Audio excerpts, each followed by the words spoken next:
کسی الگ رنگ کے کپڑے پہننا ضروری نہیں ہے۔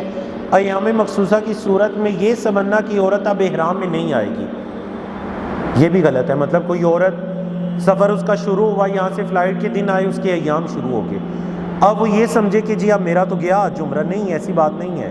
وہ سارے کام کرے گی، ہاں جو کام نہیں کرے گی ان کا ذکر آگے چل کر آ رہا ہے۔ وہ احرام باندھے گی، بولے وہ احرام کی نیت کے اندر آئے گی، وہ احرام کی نیت کے اندر آ جائے گی۔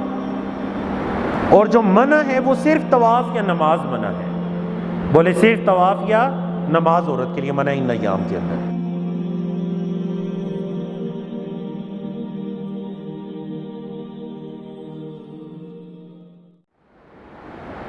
اب جب آپ احرام کی نیت میں آ گئے تو کچھ کام کرنا آپ پر ممنوع ہو گیا۔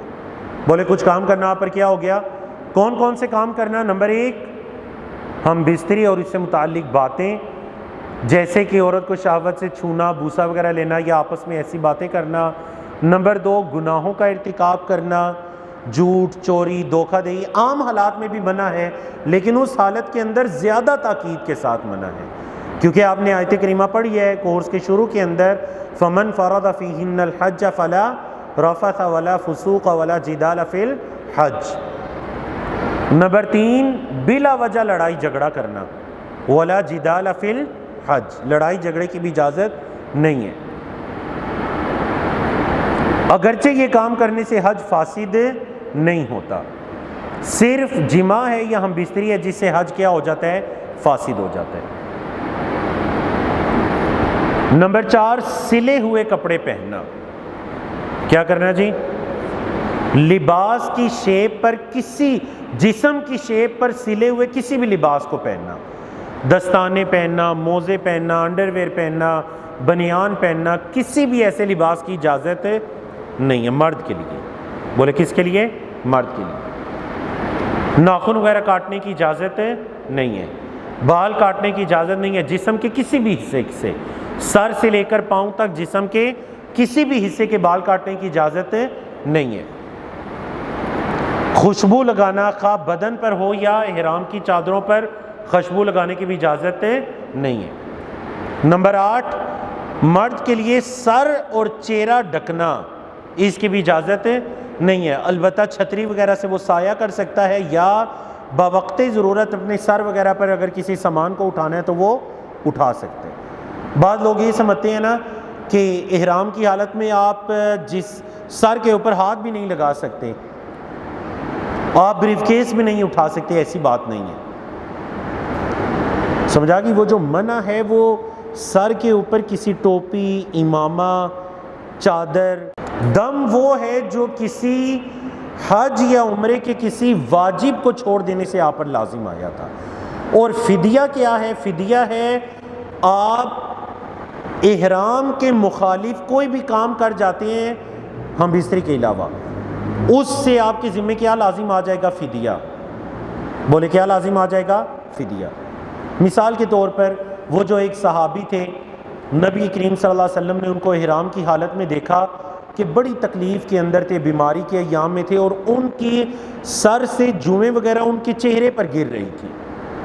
تو آپ صلی اللہ علیہ وسلم نے ان سے پوچھا کہ کیا تمہارے سر کے یہ کیڑے وغیرہ تمہیں تکلیف دے رہے ہیں؟ انہوں نے فرمایا ہاں تکلیف تو بہت ہو رہی ہے۔ تو آپ صلی اللہ علیہ وسلم نے فرمایا اب احرام کی حالت میں کیا سر کے بال کوئی مڈوا سکتا ہے؟ نہیں، اجازت نہیں ہے جسم کے کسی بھی حصے کے بال مڈوانے کی۔ تو آپ صلی اللہ علیہ وسلم نے ان کو یہ اجازت دی کہ سر کا حلق کروا دیجئے تاکہ یہ کیڑے ختم ہو جائیں، جوئیں وغیرہ، حلق کروا دیجئے اور فدیہ ادا کر دیجئے۔ احرام کے مخالف کام کر لیں اور ساتھ کیا کریں؟ فدیہ ادا کر دیں۔ بعض لوگ اس طرح ہوتے ہیں نا کہ عام دنوں میں چلنے کی اتنی روٹین نہیں ہوتی، پھر جو خاص کر ازار باندھا ہوتا ہے اس کی وجہ سے بعض اوقات ٹانگوں کی یہ حالت ہو گئی ہے، یقین جانے ہم نے لوگوں کو روتے ہوئے دیکھے ہوں کہ جی وہ چلنے کی وجہ سے، ٹانگوں کے ٹکراؤ کی وجہ سے ٹانگیں گل چکی ہیں، اب قدم نہیں اٹھا سکتے۔ تو ٹھیک ہے، آپ انڈر ویئر پہن لیجئے اور ساتھ فدیہ ادا کر دیجئے۔ ایسی بیماری یا مجبوری کی کیفیت میں آپ کیا کیجئے؟ احرام کے مخالف اگر کوئی کام کر لیں تو آپ ساتھ کیا کریں؟ بولے ساتھ کیا کریں؟ فدیہ ادا کر لیں، جس طرح نبی کریم صلی اللہ علیہ وسلم نے اس صحابی کو اجازت دی بال منڈوانے کی احرام کی حالت میں. اور وہ فدیہ کیا ہے؟ وہ فدیہ ایک بکری یا بکرے کا یا ایک جانور کا ذبح کرنا، یا 6 مسکینوں کو کھانا کھلانا، یا 3 روزے رکھنا. ٹھیک ہے، یہ تینوں کام آپشنل ہے، ان تینوں میں سے کوئی کام کر لیں.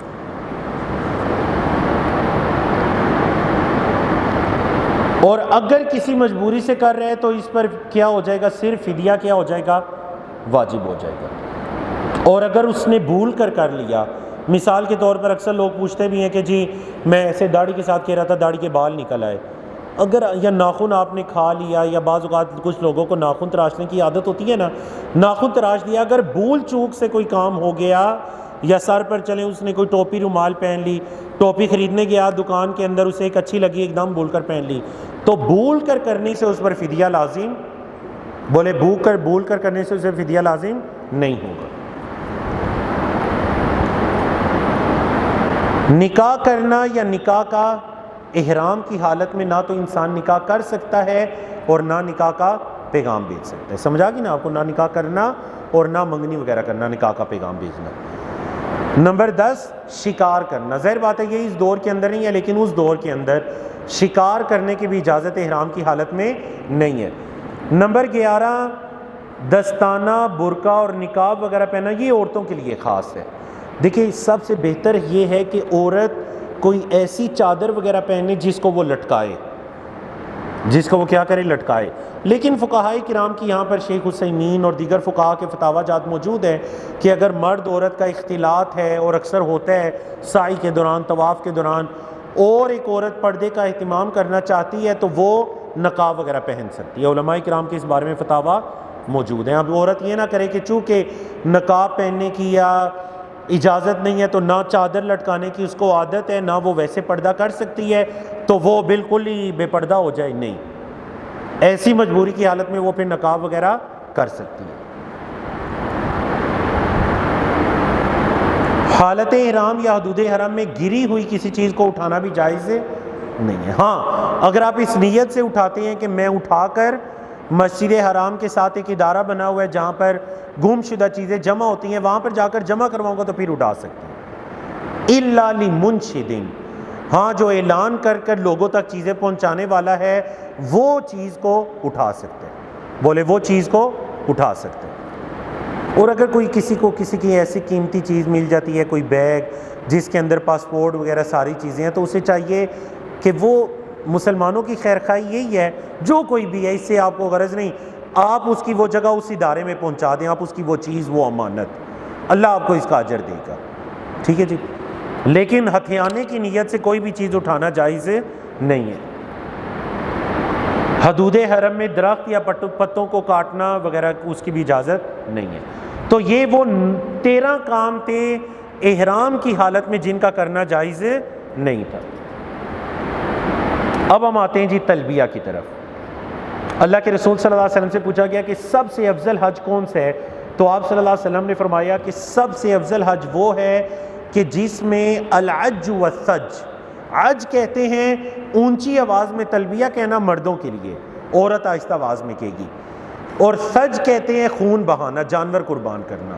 تو سب سے افضل حج وہ ہے جس میں اونچی آواز سے تلبیہ کہا جائے اور خون بہایا جائے. سمجھا؟ اچھے جانور کا انتخاب کیا جائے.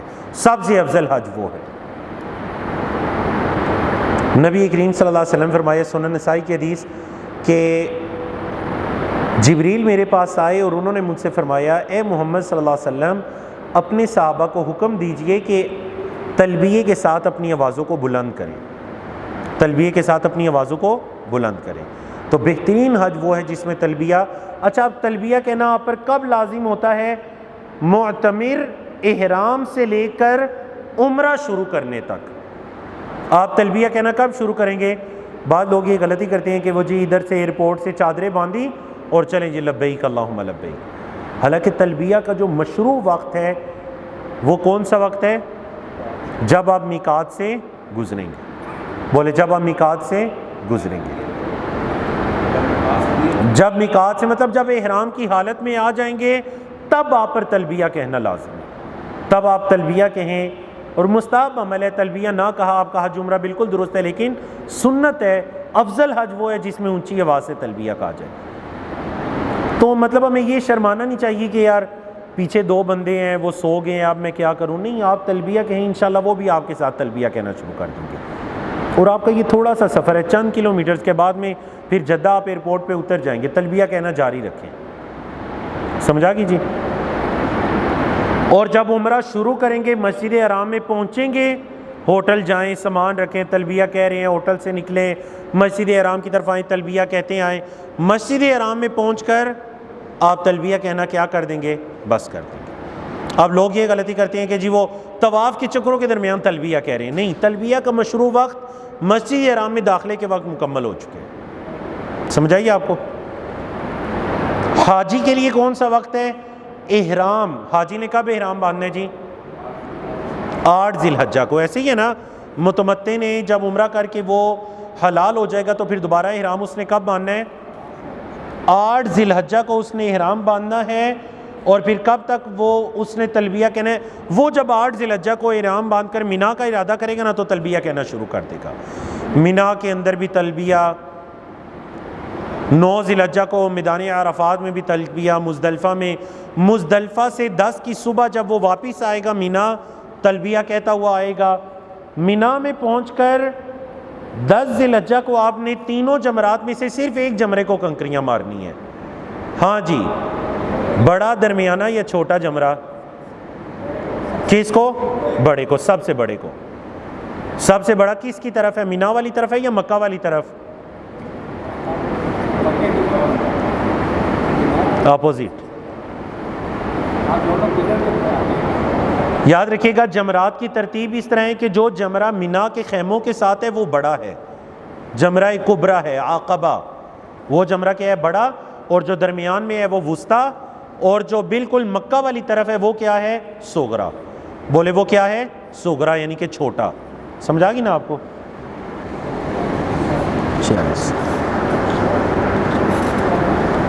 تو اس جمرے کو جب کنکریاں مارنے لگیں گے اس سے پہلے آپ کیا کریں گے؟ تلبیہ کہنا ختم کر دیں۔ تلبیہ کے الفاظ کیا ہیں جی؟ بڑے پیارے الفاظ ہیں، ایک مرتبہ پڑھیے، کیا الفاظ ہیں؟ پڑھیے سب۔ لبیک اللہم لبیک، لبیک لا شریک لک لبیک، ان الحمد والنعمت لک والملک لا شریک لک۔ آپ غور کریں نا کہ ایک بندے نے 4 مرتبہ یہ اقرار کیا ہے، اللہ میں حاضر ہوں۔ دیکھیں کتنی مرتبہ، لبیک لبیک لبیک لبیک، 4 مرتبہ اللہ میں حاضر ہوں۔ 2 مرتبہ اقرار کیا لا شریک لک، اور پھر لا شریک، نہیں بیٹی چھوڑ دیجئے، یہ بچی کو اٹھا دیجئے لیپ ٹاپ سے۔ حماد بھائی آگے آئیں جب، خیر آرام سے پیار کے ساتھ اٹھا دیجئے، وہ نا کچھ۔ اچھا میں سوچ رہا ہوں سلائیڈز خود ہی کیسے چینج ہو رہی ہیں، شاید میرے پوائنٹر میں مسئلہ ہے۔ چلیے جی،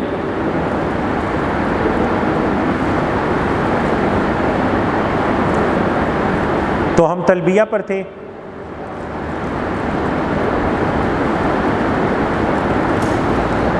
جی جی یہاں سے کلک کریں، مد بھائی اس پہ کلک کر دیں، اس پہ، جی بارک اللہ فیک۔ طواف، معتمر یا حاجی جب مکہ پہنچے گا تو مستحب ہے کہ کیا کرے؟ غسل، یہ غسل بھی مستحب ہے۔ ہمارے یہاں تو لوگ یہ کہتے ہیں کہ جی آپ سوری دائیں ہاتھ، سارے ریفریشمنٹ دائیں ہاتھ سے لیں۔ اچھا جب آپ، ہمارے یہاں یہ کہتے ہیں کہ جی احرام کی حالت میں آپ لوگ غسل نہیں کر سکتے، پتہ ہے آپ کو کئی لوگ ایسی باتیں کرتے ہیں۔ پھر دوسری یہ بات ایک انتہائی غیر معقول بات ہے کہ جی آپ احرام کی ان 2 چادروں کو چینج نہیں کر سکتے، تبدیل نہیں کر سکتے، دونوں ہی باتیں بے دلیل ہیں۔ آپ ان دونوں چادروں کو تبدیل بھی کر سکتے ہیں، جو منع ہے وہ دوسرا لباس پہننا منع ہے، اور ان دونوں چادروں کو اتار کر قضائے حاجت یا غسل وغیرہ بھی کر سکتے ہیں، سمجھا گی نا آپ کو؟ تو مستحب عمل ہے کہ جب مکہ پہنچے تو پہنچ کر دوبارہ غسل وغیرہ کا اہتمام کر کے پھر کیا کریں؟ طواف کرنے کے لیے آئے۔ اور اگر غسل نہیں تو پھر وضو لازمی ہے. کیوں؟ کیونکہ طواف کے لیے وضو کرنا کیا ہے؟ ضروری ہے. مسجد حرام میں آئے جب داخل ہونے لگے تو کیا کہے؟ تلبیہ کہنا بس کر دی اور پھر مسجد میں داخلے کی دعا پڑھے. مسجد حرام میں بھی داخلے کے وقت جو عام مساجد میں داخلے کی دعا ہے وہ پڑھے گا. اور وہ کیا دعا ہے؟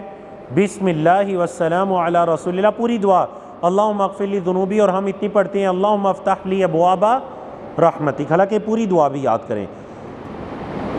اور دوسری دعا اعوذ باللہ العظیم وبوجہہ الکریم وسلطان القدیم من الشیطان الرجیم اللہم افتح لی ابواب رحمتک. یہ پوری دعائیں یاد کریں. عام مساجد میں داخلے کے وقت بھی پوری دعا پڑھا کریں. ہم مختصر پڑھتے ہیں نا اللہم افتح لی ابواب رحمتک، وہ بھی جائز ہے، لیکن پوری دعا پڑھیں، اس میں بڑی خیر و برکت ہے.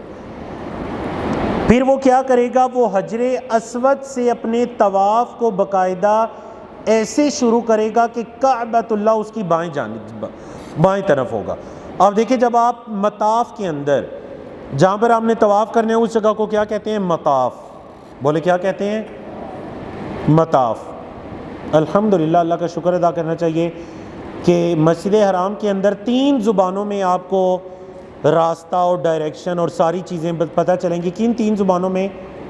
عربی، انگلش، اردو. الحمدللہ اللہ اجر عطا کرے کہ انہوں نے کثرت سے پاک و ہند سے لوگوں کے آنے کی وجہ سے وہاں پر اردو زبان کا بھی اہتمام کیا. جگہ جگہ سائن بورڈ پر آپ کو اردو دکھائی دے گی. تو جہاں پر لکھا ہوگا نا الی المطاف، ٹو دا مطاف، مطاف کا راستہ، تو وہ مطاف جانے جہاں پر آپ نے طواف کرنا ہے. اچھا اب یہ نہیں کہ مطاف کے اندر آپ پہنچے تو ادھر سے ہی آپ کے چکر شروع ہو گئے. مطاف کے اندر شاید آپ خاص کر جب آپ ملک فہد وغیرہ سے جائیں گے، عبدالعزیز سے جائیں گے جو کلاک ٹاور کے سامنے ہے، تو پھر تقریباً آپ حجر اسود کے قریب سے نکلیں گے. لیکن اگر آپ ملک فہد وغیرہ سے آئیں گے جو دارالتوحید کے سامنے ہے ملک فہد، اس طرف سے آئیں گے نا تو پھر آپ کو آدھا چکر لگا کر حجر اسود کے پاس آنا پڑے گا. تو وہ جو آدھا چکر ہوگا نا وہ آپ کا اصل میں کنسیڈر ہی نہیں ہوگا طواف. سمجھا گیا آپ کو؟ کہاں سے آپ کا طواف شمار ہوگا؟ حجر اسود جدھر آپ کو گرین لائٹ دکھائی دے گی، جہاں آپ کو گرین لائٹ دکھائی دے گی وہاں سے آپ کا طواف کیا ہوگا؟ شروع ہوگا. تو آپ نے اگر کسی اور طرف سے نکلے ہیں یا حتیم والی طرف سے تو ایسے چکر آدھا لگا کر گرین لائٹ کے پاس آئیں. ٹھیک ہے جی. الٹا نہ آئیے گا کیونکہ الٹا آنے میں پھر بہت بڑی رکاوٹ ہو جاتی ہے. لوگ آ رہے ہوتے ہیں اور آپ اس طرف جا رہے ہوں گے. بہتر ہے کہ آپ چاہے تھوڑا اضافی چکر پڑ جائے گا لیکن صحیح چکر لگا کر آئیے گا. کعبۃ اللہ آپ کے بائیں طرف ہوگا. ہر چکر کی ابتدا کہاں سے کریں گے؟ حجر اسود سے ہوگی، اور انتہا بھی کہاں پر ہوگی؟ حجر اسود پر. مستحب ہے کہ حجر اسود کو کیا کیا جائے؟ بولے کیا کیا جائے؟ بوسہ دیا جائے. اگر رش یا کسی وجہ سے ممکن نہ ہو تو پھر کیا کیا جائے گا؟ استلام. استلام کس کو کہتے ہیں؟ یہ اشارہ ہے. 3 چیزیں ہیں. پہلا ہے تقبیل، بوسہ دینا، دوسرا ہے استلام، اور تیسرا ہے اشارہ. استلام یہ ہے حجر اسود کو چھونا. آپ کے ہونٹ تو نہیں لگ سکے، بوسہ تو نہیں دے سکے، لیکن آپ کا ہاتھ لگ گیا. سمجھا کہ نا؟ اس کو کیا کہتے ہیں؟ استلام. مس کر لیا آپ نے اس کو. اگر آپ نے اس کو ٹچ کر لیا تو پھر آپ اپنے ہاتھ پہ بوسہ دے دیجیے. بولے پھر آپ اپنے ہاتھ پر. اور تیسری صورت ہے اگر ٹچ بھی نہیں کر سکے، آپ دور ہیں، رش ہے، اپنے آپ کو کسی آزمائش میں ڈالیے گا بھی نہیں، یہ سنت عمل ہے. پھر آپ نے کیا کرنا ہے؟ اشارہ. بولے آپ نے کیا کرنا ہے؟ اچھا جب آپ اشارہ کریں گے تو اس صورت میں آپ نے ہاتھ پہ بوسہ نہیں دینا. اکثر لوگ وہاں پر آپ کو 90% لوگ یہ غلطی کرتے دکھائی دیں گے کہ اشارے کی صورت میں بھی ہاتھوں پہ بوسے دے رہے ہوں گے. جب اشارہ کرنا ہے تو ہاتھ پہ بوسہ تب دینا ہے کہ اگر آپ کا ہاتھ ٹچ ہوا ہے اس کے ساتھ. سمجھا گی نا آپ کو؟ یہ فرق ہے استلام اور اشارہ میں.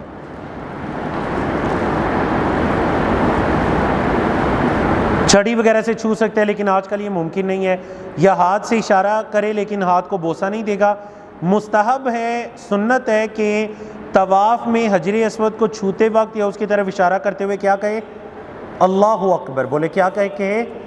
اگر آپ کا پہلا چکر ہے جہاں سے آپ شروع کر رہے ہیں تو پھر آپ کہیں گے، بولے کیا کہیں گے؟ بسم اللہ اللہ اکبر.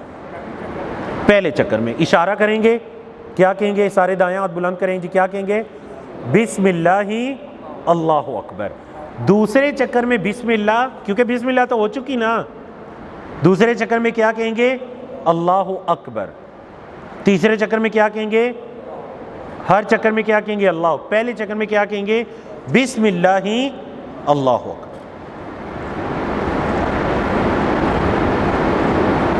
اللہ اکبر.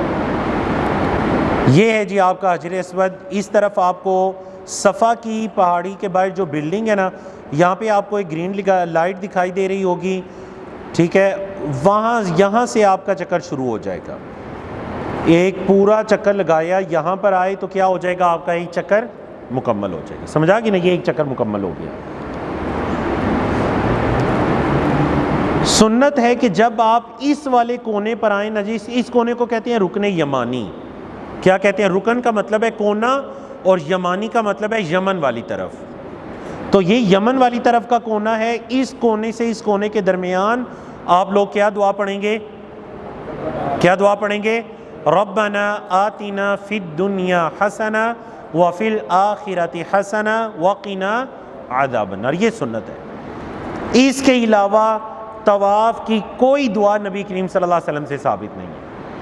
آپ کو جو میقات پہ یا ادھر چھوٹی چھوٹی کتابیں ملیں گی نا, پہلے چکر کی دعا, دوسرے اردو میں, عربی میں نہیں ہے ایسی کتابیں, تیسرے چکر کی دعا, چوتھے چکر کی دعا, یہ ویسے ہی ہے جیسے ہمارے معاشرے میں پہلا کلمہ, دوسرا کلمہ, تیسرا کلمہ, چوتھا کلمہ, کہ مطلب اپنی طرف سے بعض لوگوں نے اللہ کے ذکر کو کلمات کا نام دے کر اس کو مشروع قرار دے دیا. حالانکہ نبی کریم صلی اللہ علیہ وسلم سے تو ایسے 6 کلمے ثابت نہیں ہیں, ایسے ہی ہے جی, لیکن وہ دعائیں ساری ثابت ہیں, دعائیں ساری ثابت ہیں. تو اس کے اندر بھی نا پہلے چکر کی دعا میں ہوگا, وہ دعائیں ساری ذکر و اذکار ثابت ہے, اس کا انکار نہیں ہے. انکار اس کا ہے کہ آپ ان دعاؤں کو اس موقع پر پڑھنے کا جو لوگوں کی رہنمائی کر رہے ہیں کہ آپ صلی اللہ علیہ وسلم نے بھی یہ دعائیں پڑھیں, جب آپ نے طواف کے دوران کوئی دعا نہیں سکھلائی ہر چکر کی, تو پھر ہم کون ہوتے ہیں اپنی طرف سے اضافہ کرنے والے؟ سمجھا گی نا آپ کو؟ تو اس وجہ سے اس چیز کا احتیاط کیجیے گا. اپنی دعائیں مانگے, جو دل میں آتا ہے مانگے, عربی میں مانگے, اردو میں مانگے, قرآنی دعائیں مانگیں. مجھے یاد ہے پچھلے دنوں میں کچھ احباب ہیں کینیڈا سے, ان کو ٹریننگ دی عمرہ کرنے کی, وہ عمرے کے سفر پر آ رہے تھے. تو ماشاءاللہ اللہ اس ہماری بہن ہمارے بھائی کو اجر عطا کرے کہ انہوں نے عمرے سے پہلے ایک تو طریقہ سیکھا پورا 2-3 گھنٹے کی میرے سے آن لائن ٹریننگ لی, اور اس کے بعد انہوں نے ساری دعاؤں کو یاد کیا, جو جو دعائیں مانگنی ہیں ان کو زبانی یاد کیا. دیکھیں نا, یہ عمرے کی تیاری ہے نا, حج کی تیاری ہے. آج ہمارا فوکس جو ہے نا وہ ہر حال میں اس چیز پر ہے جی, رہائش اچھی ہونی چاہیے, ہوٹل قریب ہونا چاہیے, 100 میٹر نہیں 200 میٹر کے فاصلے پر, کھانا کتنے ٹائم کا مل رہا ہے, اچھا یہ چیز ہے, گاڑی کی سہولت ہے یا نہیں. لیکن یہ تو کسی کو یاد ہی نہیں یار, جو میں نے دعائیں پڑھنی ہے, علم حاصل کرنا ہے, فزیکلی طور پر اپنے آپ کو تیار کرنا ہے, عمرے کی عبادت کی نیت سے اپنے آپ, اس کی طرف کسی کی دھیان ہی نہیں, توجہ ہی نہیں ہے. ان چیزوں کا بھی اہتمام ہونا. ابھی سے دعائیں یاد کرنا شروع کر دیں, بولیں ابھی سے یہ دعائیں یاد کرنا. ادھر آپ اگر موبائل کے اندر سے دیکھ کے پڑھ رہے ہوں گے, کسی کتاب سے دیکھ, وہ خوش و خود نہیں آ سکے گا جو زبانی پڑھنے سے آئے گا. اور آپ کو ابھی سے ماشاءاللہ مزہ آئے گا, پتہ چلے گا کہ واقعتاً میں ایک سفر کرنے جا رہا ہوں, اس کی تیاری کر رہا ہوں ابھی سے.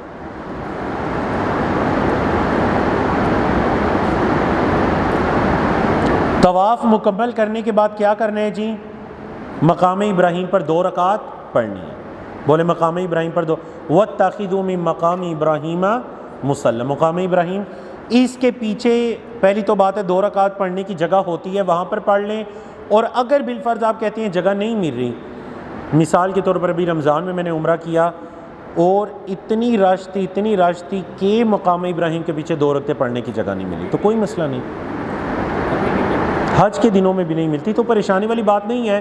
مسجد حرام میں کسی جگہ پڑھ لیجئے, صفا پہ جا کے 2 رکعتیں پڑھ لیجئے, کوئی مسئلہ نہیں. صفا کے راستے میں 2 رکعتیں پڑھ لیجئے, کوئی مسئلہ نہیں. سنت مستحب یہ ہے کہ 2 رکعتیں پڑھیں مقام ابراہیم کے پیچھے.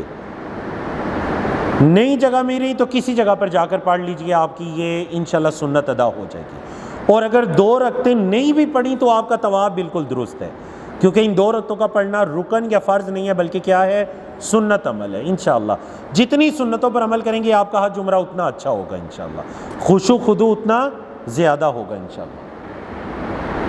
یہ گرین لائٹ ہے جو آپ کو دکھائی دے گی یہاں پہ، یہ دیکھیں یہ ایسی گرین لائٹ آپ کو دکھائی دے گی، بالکل اس طرح آپ نے اس طرح کی جو آپ کو کنسٹرکشن دکھائی دے گی اس میں ایسی لائٹ ہوگی، تو یہاں سے آپ نے سعی کو شروع کرنا ہے۔ یہ جو رکن یمانی ابھی آپ کو پیچھے دکھائے گیا نا، یہ رکن یمانی، اس کو بعض لوگ بوسہ دے رہے ہوتے ہیں، اس کو بوسہ دینا مشروع نہیں ہے، اس کو چھونا مشروع ہے، اس کو استلام کر لیجئے لیکن اس کو بوسہ نہیں دینا۔ 3 چکروں میں رمل ہے، وہ بھی تب جب رش نہ ہو۔ اگر آپ سمجھتے ہیں رش ہو رہی ہے، میرے رمل کرنے کی وجہ سے، جسم سے حرکت دینے کی وجہ سے دوسرے مسلمان کو تکلیف ہو سکتی ہے، تو پھر آپ آرام سے چال چلیں، رمل چھوڑ دیجئے، کیونکہ رمل کرنا یہ سنت یا مستحب ہے، اور دوسرے کو تکلیف سے بچانا یہ کیا ہے؟ یہ فرض ہے، یہ لازم ہے۔ تو یہ نہ ہو کہ میری سنت کی چکروں میں ایک مسلمان ادھر جا رہا ہے، دوسرا ادھر جا رہا ہے، تیسرا ادھر جا رہا ہے، کیوں؟ کیونکہ میں ایک سنت پر عمل کر رہا ہوں، ایسا نہیں ہونا چاہیے، ٹھیک ہے جی؟ حتی الوسع، دوسرے کو تکلیف دینے سے بچنا ہے۔ 3 چکروں میں رمل ہے اور 7 چکروں کے اندر استباح ہے۔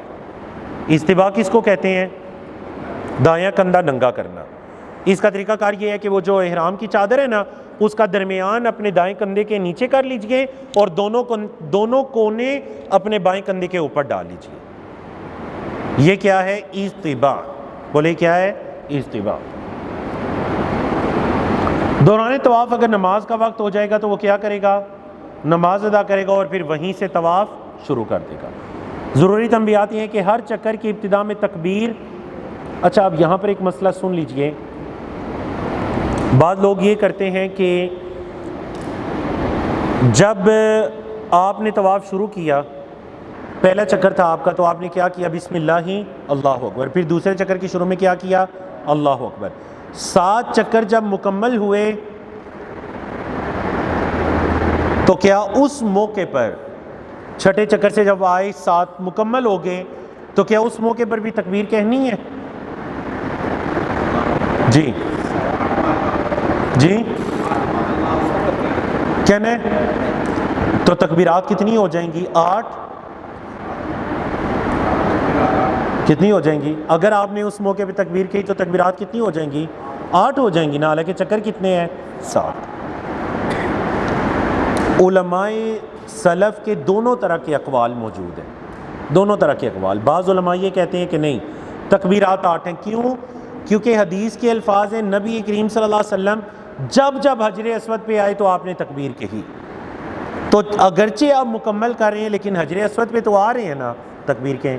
لیکن اکثر علماء فقہا کا یہ موقف ہے، چونکہ تکبیر طواف کی ابتدا کی عبادت ہے، بولے تکبیر طواف کی ابتدا کی عبادت ہے، تو انتہا کی عبادت ہے، انتہا کی عبادت نہیں ہے۔ اگر انتہا میں کہیں گے تو تکبیرات 8 ہو جائیں گی، اکثر علماء کا یہ موقف ہے جی۔ افضل یہ ہے کہ آپ 7 تکبیرات کے ہیں، افضل کیا ہے کہ آپ 7 تکبیرات کے ہیں۔ ڈاکٹر عبدالباسط فہیم صاحب کو جانتے ہیں نا، جامع سلفیہ اسلام آباد کے شیخ الحدیث ہیں، شیخ صاحب کا یہ موقف ہے کہ 8 تکبیرات کہی جائے۔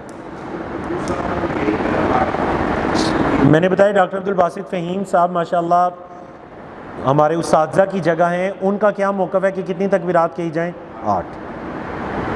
پچھلے سال میں نے بھی راولپنڈی میں ٹریننگ دی، انہوں نے بھی ٹریننگ دی، ایک حاجی صاحب نے بعد میں مجھے کال کی، کہہ رہے ہیں آپ نے کہا ہے 7 تکبیرات کے ہیں، ڈاکٹر صاحب کہہ رہے ہیں 8 تکبیرات کے ہیں۔ تو میں نے کہا میں نے آپ کو بتا دیا تھا کہ دونوں طرح کے اقوال موجود ہیں اور دونوں علماء کے پاس ہی احادیث ہیں، سمجھ آ گئی نا؟ تو اس لیے آپ کو جو بہتر لگے، میں نے آپ کو احادیث بتا دی۔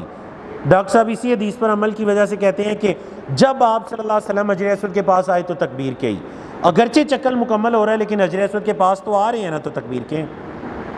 سمجھ آ گئی نا؟ مسئلہ سمجھیے، علم کی بنیاد پہ عمل کیجئے، اختلاف بھی ہے علماء میں تو اس کو سمجھیے کہ دلائل کی بنیاد پہ اختلاف ہے، جہالت کا اختلاف نہیں ہے۔ سمجھ آ گئی نا آپ کو؟ ہر چکر کی الگ سے دعا ثابت نہیں ہے۔ اب دیکھیں طواف کے بعد مقام ابراہیم یا کسی بھی جگہ پہ ضروری تنبیہ یہ ہے، اچھا ان طواف کی 2 رکعات میں سنت یہ ہے کہ پہلی رکعت میں سورۃ الکافرون پڑھیں اور دوسری رکعت میں سورۃ الاخلاص، بولے دوسری رکعت میں سورۃ الاخلاص۔ اچھا یہاں پر ایک ضروری تنبیہ یہ ہے کہ اجتباء، اکثر لوگ وہ جو دایاں کندھا ننگا ہوتا ہے نا تو 2 رکعات پڑھتے ہوئے بھی وہ کندھا ننگا ہوتا ہے، اکثر لوگ یہ غلطی کرتے ہیں، ایسا نہیں ہونا چاہیے 2 رکعات پڑھتے ہوئے کندھے کو، کیونکہ آپ صلی اللہ علیہ وسلم نے منع فرمایا ہے کہ کوئی بندہ کسی ایسے کپڑے میں نماز نہ پڑھے کہ اس کے کندھے ننگے ہوں، کندھے ڈھکے ہوئے ہونا لازمی ہے۔ سمجھا گی نا آپ کو؟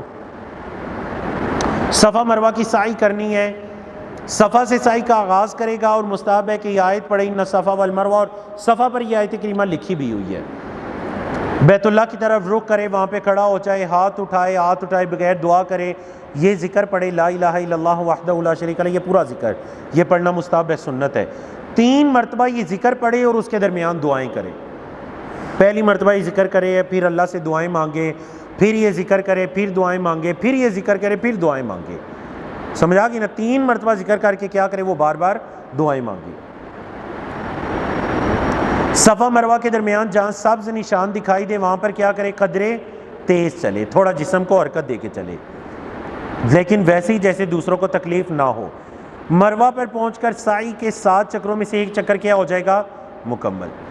مجھے یاد ہے ریاض سے ایک مرتبہ ہم ایک ٹور لے کر جا رہے تھے، تو ٹور کے اندر کچھ لوگ تھے ہمارے پاکستان راولپنڈی سے، تو ان میں سے ایک بھائی تھے، انہوں نے بتایا کہ جب میں نے یہ والا مسئلہ بیان کیا سفر کے دوران کہ صفا سے مروہ پہ جائیں گے تو 1 چکر ہو جائے گا، مروہ سے واپس صفا پر آئیں گے تو کتنے چکر ہو جائیں گے؟ 2۔ تو وہ 3-4 نوجوان تھے بس میں، وہ ہنسنا شروع ہو گئے۔ میں نے ان سے وجہ پوچھی تو ایک دوسرے کو کہہ رہے ہیں آپ بتائیں۔ میں نے کہا بتائیں کیا ہوا؟ تو انہوں نے بتایا یہ ہمارا دوسرا عمرہ ہے آپ کے ساتھ، پہلا جو ہم نے عمرہ کیا اس عمرے کے اندر ہم نے جب دوبارہ صفا پہ پہنچے تو اس کو 1 سعی شمار کیا، تو اس کا مطلب یہ ہے کہ انہوں نے کتنے چکر لگا لیے؟ 14۔ اچھا آپ کے ساتھ بھی ایسے ہوا تھا؟ پہلی بار ایسے ہوا تھا۔ تو کیونکہ لوگ یہ سمجھتے ہیں نا کہ طواف کے اندر دوبارہ ادھر پہنچے تھے تو 1 چکر ہوا تھا، تو سعی کے اندر بھی دوبارہ صفا پہ پہنچیں گے تو 1 چکر ہوگا، حالانکہ ایسی بات نہیں ہے، سعی اس سے مخالف ہے۔ سعی کے اندر آپ جب مروہ پہ جائیں گے تو 1 چکر، مروہ سے صفا پہ آئیں گے تو 2 چکر۔